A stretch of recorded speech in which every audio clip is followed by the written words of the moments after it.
Sino ba namang tatanggi na makita at malanghap to? Kahit isang araw lang. Pahinga muna sa katakot-takot na workload at busy city life, biyaheros.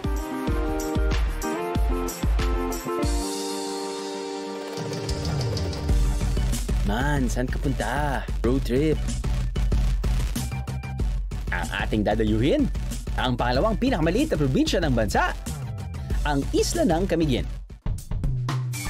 Pero huwag maliitin, dahil ang ating biyahe mula sa ilalim ng karagatan. Palangoy sa dalampasigan.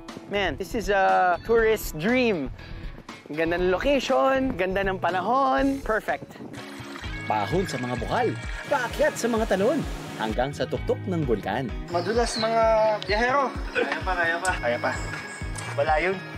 So yung zipline dito, sir? Pero syempre, makukumpleto ba ang biyahe kung hindi natin matitikman ang ipinagmamalaki nilang mga pasalubong at putahe?